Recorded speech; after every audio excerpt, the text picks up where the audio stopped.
Yeah. Yeah. What is going on?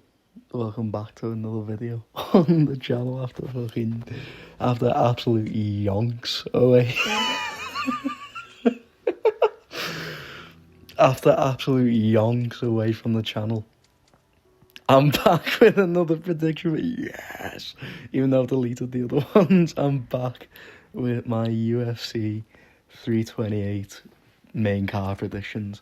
I'm so fucking excited for this card. Like, Joshua Van, banger. Sean Strickland, Hamza Chimaev, banger.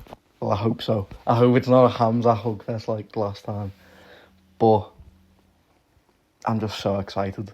I feel like it's gonna go off in this main event. I think let's fucking go, lad. Opening up the main card, we've got an absolutely incredible fight of Bobby King Green versus Jeremy Stephens, and I don't know why. I'm feeling a little Jeremy Stephens underdog pick. I'm feeling Jeremy Stephens can get this done. Because judging on his last fight against Mason Jones, yeah, Mason Jones clearly won that fight.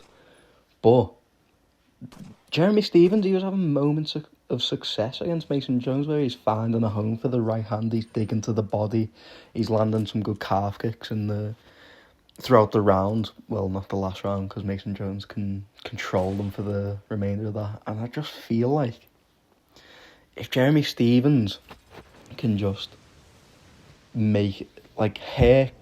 hurt Bobby Green early with calf kicks, like get the calf kicks going against him, and then once he's kind of like maybe getting a reaction to that, if it happens, like I feel like this is what he's got to do to win. He's got to get the calf kicks going, maybe get in on the inside, and just try make it a scrap. Because Bobby, he leaves his hands down low. You've got to punish that. I feel like if you're Jeremy Stephens, like when Bobby Green, he goes to land a body jab, he leaves his chin wide open. I feel like if he goes that, you can catch him coming out with a right hook if you're Jeremy Stephens. And if that lands, that could hurt Bobby Green. But I feel like if Bobby Green is going to win, he's got to craft it up to a decision. I feel like he's got to stomp the knees of Jeremy Stephens, especially because they're both 39 years old. It's pretty much identical on the tail of the tape, but I feel like you've got to stomp the knees, get the jabs going, maybe get a few 1-2s down, and just use the offensive wrestling that he was using against Daniel Zellhuber. I feel like Mason Jones had success taking down Jeremy Stephens. I feel like if Bobby Green can get him backing up with, like, jabbing him up, leg kicking, knee stomping, and then time the takedown, I feel like that's how he's gonna get this win. But I don't know why. I'm just feeling a little Jeremy Stephens underdog win, and my dog's just booted open the door. But I might pick Jeremy Stephens, because if this turns into a dog fight, there's my dog jumping on the bed. If Jeremy Stephens can turn this into a dog fight, I feel like he can just punish Bobby Green a lot. I'm gonna pick Jeremy Stephens as a little crafty underdog pick. This could look bad on me. I'm an absolute casual, but hey, it is what it is. The game is the game. It's all about the game and how you play it. Next up, we have another great fight in Sean Brady versus Joaquin Buckley. And I feel like I'm going to go with Sean Brady by decision. And the reason for that is I feel like he's got good boxing combinations on the feet. I feel like he could crack Buckley at times. I feel like he's going to punish Buckley when he's over swinging and clinch him up, get him against the fence, knee him up, maybe get a takedown against the fence. If Buckley hasn't improved his takedown defense from the Kamaru Usman fight, which I'm sure he has. Obviously, he has. But if if Brady is able to take him down as easy as Usman did, I just feel like Brady's just going to be a step ahead in the grappling. Like, any time Buckley tries to make some sort of move to get up, Brady's already defending like the next position that Buckley's going to go to get up, if that makes sense. Buckley is powerful. He can definitely rock and hurt Brady, and I don't doubt that. But I just don't feel like it's the same level of power as like a Morales, where he lands one big cracking right hand and Brady looks really hurt, and he's like backing up and wobbled. He obviously can hurt Brady, but I just feel like he might be a bit too tentative because of the takedown threat. So like, if he's not throwing as many combinations, he's not going to get as much of an opportunity to hurt Brady, I feel like. Because of the power difference from like a Buckley compared to a Morales, I feel like Brady is going to eat the combinations from Buckley well. Eat them like a fucking cupcake, lad. Well, I'm gonna go with Sean Brady by decision. I feel like maybe Buckley wins round 1, and then Sean Brady just crafts it up, clinches him up, ties him up, knees him against the fence, takes him down, some nasty elbows maybe. And yeah, I'm gonna go with Sean Brady by decision. Up next we have Waldo Cortes Acosta versus Alexander Volkov, and I am picking Alexander Volkov by decision. I just feel like he's going to craft it up. I feel like a lot of people are going to craft it up on this card, but I just feel like Waldo Cortes Acosta, I feel like he's going to struggle to get past the reach and height advantage of Volkov, and Volkov is going to be doing a good job at keeping Waldo Cortes Acosta at bay by using teeps to the body, kicks to the body, maybe front kicks up the middle, leg kicks. I feel like that's going to be a big part if he can shoot up the legs of Waldo Cortes Acosta, slow the movement down. I feel like if that happens, Waldo Cortes Acosta, he's going to struggle to find the chin of Volkov if that happens. And I feel like what Waldo Cortes Acosta has to do, he has to implement the takedown. But I just feel like I don't feel like he's the same level of grappler as like someone like Jailton Almeida. I don't feel like he's gonna take down Volkov and control him. I just think Volkov's just the crafty vet. He is the crafty veteran. Or I don't know what he's like 6'9". 6'9", remember? I remember 6'9". He had some heavy tunes back in the day, 6'9". I can't even lie. I used to Kiki with A Boogie and Fetty Wap. Woo! That's an absolute banger. But I just feel like Volkov is just gonna do a good job of keeping Waldo Cortes Acosta at bay. I feel like he's not gonna get caught by some big power shots, really. I feel like Volkov's gonna look good in this fight. What am I saying? Why am I stumbling over Volkov and Waldo Cortes Acosta? I don't know what the fuck I don't know what the fuck's going on, but yeah, Volkov by decision. He's gonna craft it up, keep Waldo Cortes Acosta at bay. Yeah. Right, up next for the co-main event of the evening, we have Joshua Van versus Tatsuro Taira. And I can't not back the fucking boy Joshua Van. I love this fucking kid. This kid's a fucking badass. This kid's the real fucking deal, man. I love this fucking guy. This guy puts on fucking bangers. How can you not love Joshua Van? But in all seriousness, I feel like Joshua Van's actually going to get it done. I feel like a lot of people are underestimating him. And for very good reason. Tatsuro Taira's fucking brilliant. Tatsuro Taira's one of the best grapplers in the UFC right now. He's fucking unbelievable. I feel like, is Joshua Van going to be able to stop the takedowns? That is the big question.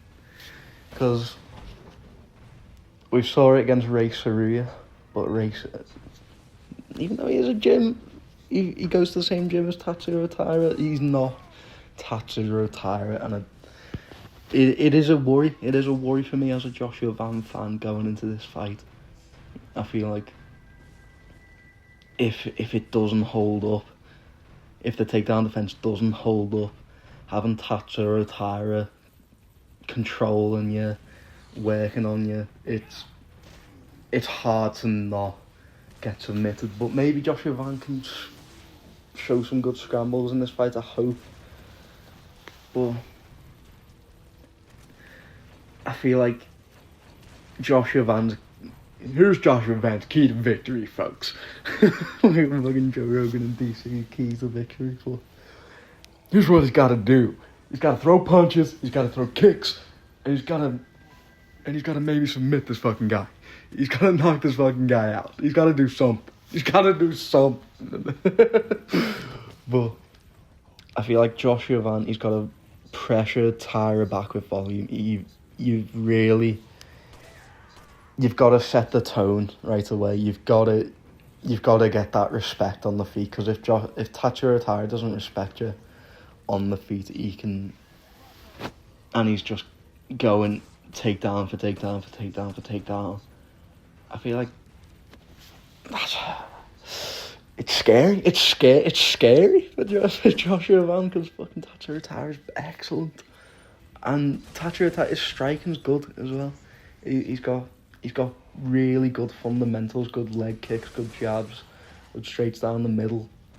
But I feel like Joshua Van's just got to get in there and just make it a scrap right away. You've just got to fucking earn that respect. As I said, you've just got to rip to the body, attach your Taira, slow him down, stomp the knee like he was doing against Brandon Royval. I feel like that was a really good, underrated move from Joshua Van in that fight, where he switched to stomping the knee. I feel like that was a good showing of fight IQ by Joshua Van. I feel like kicks to the body as well, teeps to the body, fucking big meaty fucking hooks, as Lucas Tracy would say, but you've just got to fucking get in there and fucking make it a fight. And fuck me, your phone fell out. Where the fuck that go? I went in my fucking tip pocket and we fell over. Yeah, I feel like if his takedown defense holds up, and even if he gets taken down, if he shows the ability to scramble up from Tatsuro Taira, which is a fucking hard ask, I feel like Joshua Van has got the volume, and he's got the pace for 5 rounds to really put a hit on Tatsuro Taira. And I'm going to go with Joshua Van by 48-47 decision. That's what I feel like it's going to be. I feel like Tatsuro Taira is going to maybe get the first 2 rounds, or maybe like round 1 and round 4 maybe controls him later in the round. But I feel like Joshua Van's just going to win on volume and bigger moments on the feet and damage. I feel like Tatsuro Taira is going to have some visible damage by the end of the fight, maybe like a swollen eye, a big gnarly cut down the middle or something. But let's go Van. Joshua Van by decision. I don't know if I haven't recorded a video in yonks. I'm very sorry if I'm just rambling on and shit, but let's go Joshua Van.